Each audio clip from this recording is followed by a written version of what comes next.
Olá, olá, olá, bom dia, boa tarde, boa noite, como é que você tá? Vamos falar sobre a experiência de Hawthorne, ou as experiências, talvez.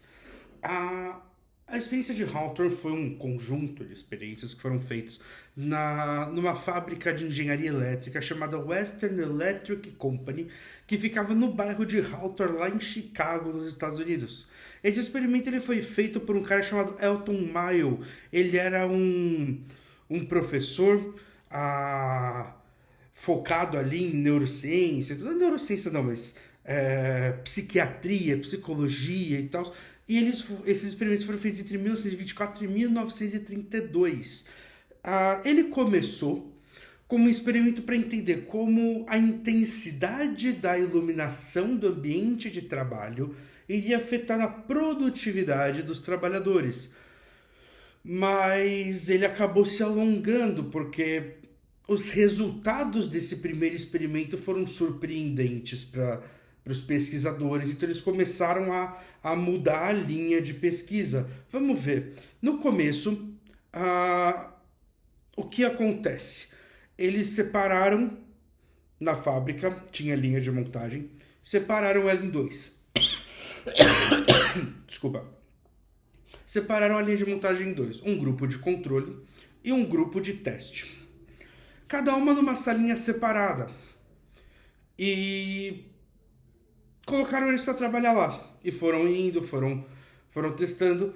No grupo de controle, eles mantiveram a iluminação constante, então sempre a mesma intensidade. Enquanto o grupo de teste foi variando essa luminosidade. Então, ora mais luz, ora menos luz. E foram entendendo como isso afetava.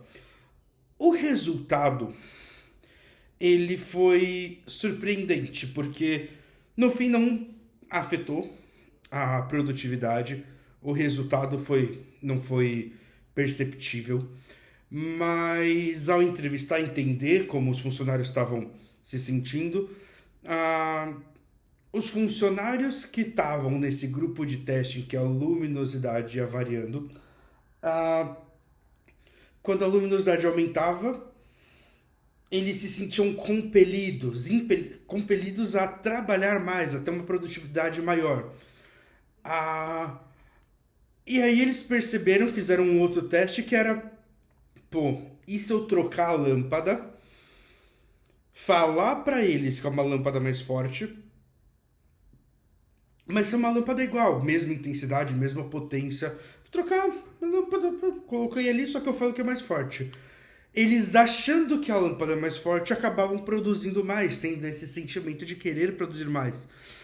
E aí vem o estalo, o insight dos pesquisadores. Eles já falam, bom, talvez o fator externo ele não seja relevante, mas os fatores psicológicos a, que estão associados aos fatores externos sejam relevantes. Então eles começam a mudar o foco da pesquisa, percebendo que iluminar mais ou menos não ia fazer diferença, começaram a pensar. Então, se nós começarmos a mudar e pensar nos fatores psicológicos, o que acontece? Então eles vão para uma segunda fase da pesquisa. E o que eles fazem? Pegam de novo um grupo de controle, só que um grupo de controle menor. Seis moças. Cinco moças estariam na linha de montagem e uma moça estaria fornecendo as peças para elas. Qual é a diferença? A diferença é tudo igual entre a linha de montagem normal e a linha de montagem dessas moças, só que na linha de montagem das moças tinha um plano inclinado com um contadorzinho ali de peças. Um papel perfurado para contar quantos, quantas peças estavam sendo montadas. E aí essa parte do experimento foi dividida em 12 períodos. O primeiro período é para perceber a capacidade produtiva normal. Então deixaram elas no ambiente normal. Aí viram qual era a capacidade produtiva e perceberam ali, pô, é essa capacidade. A segunda fase teve uma separação. Então colocaram numa salinha separada, com tudo igual, só esse plano inclinado que eu comentei de diferente. E aí era para entender como o isolamento, né, pegar esse grupo e isolar do restante da fábrica, afetaria na produtividade. E aí eles começaram a modificar as coisas sobre o ambiente de trabalho. E a primeira coisa é sobre o método de pagamento. Antes, as moças elas eram pagas de acordo com a média. Então, todo mundo produzia, todo mundo recebia a mesma coisa.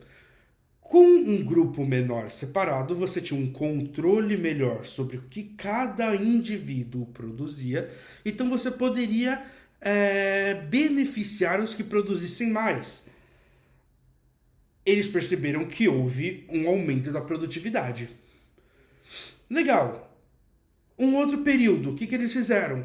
Eles adicionaram um intervalo curto de 5 minutos no período da manhã, mais um intervalo curto de 5 minutos de descanso no período da tarde. Então, uma pausa, 5 minutinhos de descanso, troca uma ideia. À tarde é a mesma coisa, 5 minutos, troca uma ideia. Eles perceberam que a produtividade aumentou. Aí eles falaram, se a gente aumentar um pouquinho esse intervalo, de 5 foi para 10, 10 minutos de manhã, 10 minutos à tarde. A produtividade aumentou. Então vamos botar mais intervalos. Colocaram 3 intervalos de manhã e 3 intervalos à tarde. A produtividade não aumentou, ela estagnou. E as moças comentaram que elas sentiam que o trabalho era... Você quebrava o fluxo do trabalho. Então elas estavam trabalhando, aí tinham que parar o ritmo, fazia pausa, aí tinha que voltar ao ritmo. Então mais pausas causou uma estagnação da produtividade. Então eles, não, volta. Vamos voltar com uma pausa de 10 minutos de manhã, uma pausa de 10 minutos à tarde. Só que vamos colocar um lanchinho leve, só para dar uma... Opa, come um pouquinho aqui. A produtividade aumenta. Elas reduziram o horário de trabalho. Então antes eles saíam às 17 horas, agora as moças sairiam às 16h30, ou seja, 30 minutos a menos. 30 minutos a menos, então você vai ter menos produtividade? Não, aumentou a produtividade. Lembrando, não é produtividade por hora, é produtividade semanal. Então, mesmo tirando meia hora por dia, a produtividade aumentou. Então vamos tirar mais. Então, tirou, em vez de sair às 16h30, sair às 16. Lembra? Antes saiu às 17. A produtividade não aumentou, ela ficou... não teve aumento de produtividade. E então eles voltaram às 17. E aí aumentou a produtividade. E aí eles falaram, então vamos fazer uma semana de 5 dias. Na época, o normal era trabalhar 6 dias na semana e folgar apenas no domingo. Então eles colocaram o sábado como dia de folga também. A produtividade aumentou. E aí, por fim, o que eles fizeram? Eles tiraram todos esses benefícios, todas essas coisas de horário de pausa e tudo mais, e voltou para o que era no período 3. Ou seja, apenas com o salário... a única coisa era o salário sendo estipulado pela performance individual. E, curiosamente, esse foi o período que teve o pico de produtividade. As moças produziram muito mais. O que os pesquisadores identificaram? Nada.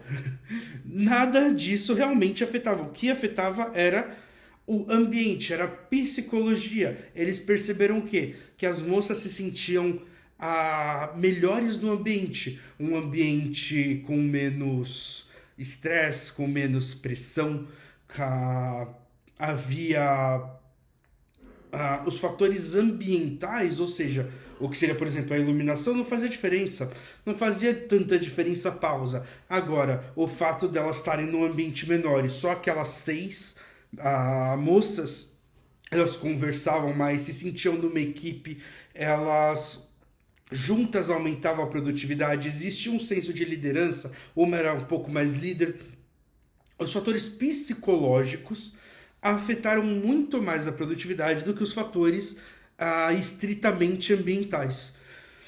Então eles foram para uma terceira fase, a fase das entrevistas. O que eles fizeram? Pegaram um grupo de controle de novo e começaram a fazer entrevistas nesses grupos. De início eram entrevistas guiadas, então existia ali uma cartelinha, não, pergunta isso, querendo saber dos funcionários o que eles achavam da linha de produção, o que eles achavam dos seus superiores, os supervisores da área, se eles tinham algum feedback, se eles tinham alguma ideia, queriam saber a opinião dos funcionários. Isso funcionou tanto que a empresa criou uma área só disso, uma área de pesquisa para fazer essas entrevistas. A empresa ela tinha um problema de rotatividade de funcionários, então os funcionários saíam, se demitiam muito e muitos funcionários entraram. Então não existia um acúmulo de experiência. Rapidamente o funcionário ia embora, o que não era interessante para a empresa. Gostariam que os funcionários continuassem, se especializassem, fosse melhor para eles. A fase da entrevista melhorou muito isso, porque os funcionários começaram a se sentir ouvidos, fazendo parte de uma equipe. Eles começaram a sentir que os seus superiores, olha que interessante, que os seus superiores, os supervisores ficaram olhando, eles já não eram mais pessoas rigorosas que estavam ali para puni-los se eles não fizessem alguma coisa, mas sim pessoas que iriam mentorar, perdão a palavra, mas seriam mentores, iriam conduzir para a melhor forma. Poxa, você não está produzindo legal aqui, vamos tentar tal coisa, e não mais aquela coisa hierárquica, super rígida que havia antes. Então, o fator psicológico das entrevistas fez a produtividade aumentar e a rotatividade de funcionários diminuir. No final desse período, eles inclusive mudaram o tipo de pesquisa, entrevista. Antes era dirigida, se tornou um tipo de pesquisa que não é mais dirigida, era mais livre. Você perguntava para o funcionário e o funcionário poderia conduzir para onde ele quisesse essa entrevista. E por fim, vamos à fase 4, que é a sala de montagem. Esse aqui teve um grupo de controle. Um parênteses. Na terceira fase, vendo as entrevistas, descobriu-se uma organização informal dos trabalhadores. Um jeito que os trabalhadores tinham de se proteger das imposições da administração da fábrica. E para entender melhor essa organização informal dos trabalhadores, a fase 4, eles começaram a pesquisar o quê? Colocaram um grupo separado, esse grupo de teste, e foram fazendo as entrevistas com esse grupo de teste. Tinha um supervisor, tinha tudo do jeito que estava antes, né? Só que em grupo separado. Eles perceberam que existia um status quo dos funcionários. E se algum funcionário destoasse do que era comum ser feito, esse funcionário teria alguma penalização social. Não uma penalização oficial, nada oficial vindo da empresa, mas dos próprios funcionários. Ele seria afastado ou teria algum tipo de discussão, alguma coisa do tipo aconteceria. Existia, portanto, nos funcionários uma ordem social, um contrato social dos próprios funcionários daquela fábrica sobre como eles deveriam agir. Nesse grupo, o pagamento ele tinha um bônus se você aumentasse a produção. Então, o que eles começaram a fazer? Então, vamos produzir. Chegou no limite, eles diminuem, para você não produzir demais. Porque é sempre aumentar, então é sempre subir um degrau, sempre subir. Então, eles não subiam muito, eles subiam de pouquinho em pouquinho para sempre ganhar um bônus. Se alguém destoasse, eles davam um tranco e falavam, não é assim, vamos, né, em conjunto. Então, existia uma organização social dos próprios trabalhadores. Infelizmente, houve a Grande Depressão em 1929, a crise, né?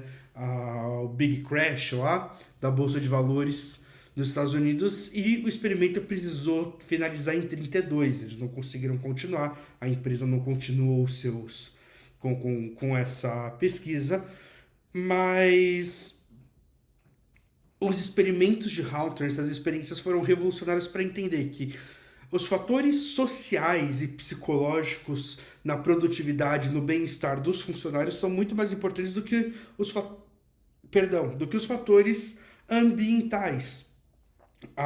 É claro, existem depois, tem gente que quer falar contra, que quer refutar ou falar que existe alguma inconsistência, mas foi uma revolução no jeito de se pensar das empresas. E aqui vai um relato pessoal meu. Aqui parou o negócio de router, tá? Aqui parou. Experiência pessoal minha. Vai fazer, em breve, vai fazer um ano que eu tô tendo a experiência de gerir uma equipe de desenvolvedores. Então, eu sou o tech lead, tem um, dois, três, quatro, cinco, seis, sete pessoas abaixo de mim. É um grupo pequeno. Ah, e aí eu tô tendo pessoalmente essa experiência de entender psicologicamente como essas pessoas funcionam. O ambiente de trabalho é menos relevante do que a ação social do grupo. Eu percebo que a produtividade, o senso de grupo, o senso de comunidade, o senso social, de sociedade ali, sete pessoas, oito pessoas, mas esse senso social, ele, conforme ele aumenta, as pessoas têm mais engajamento como grupo, como equipe, a produtividade deles aumenta. Então, no começo era meio cada um no seu canto, cada um faz o seu trabalho e acabou. E produtividade era ruim, a gente tinha problemas com entrega de prazo. Conforme eu fui trabalhando cultura, trabalhando senso de equipe, trabalhando a ideia de que eu, como um líder da equipe, eu era acessível e eu queria ouvir o que eles pensavam. Comecei a fazer plano de desenvolvimento individual, com todos eles PDI. Comecei a conversar, toda semana eu estou conversando com alguém, vendo, colhendo feedback deles, dando feedback para eles. A produtividade foi aumentando esse senso de equipe, ouvindo o que eles têm a dizer. Pô, eu acho que precisava de um dev para isso, a gente tá desfalcado, então vamos atrás de um dev, aí eu consigo trazer, e aí eles percebem que, pô, realmente tem alguém que tá ouvindo o que a gente tá falando. Isso aumentou muito a produtividade, sem mudar nada. Ambiental, físico.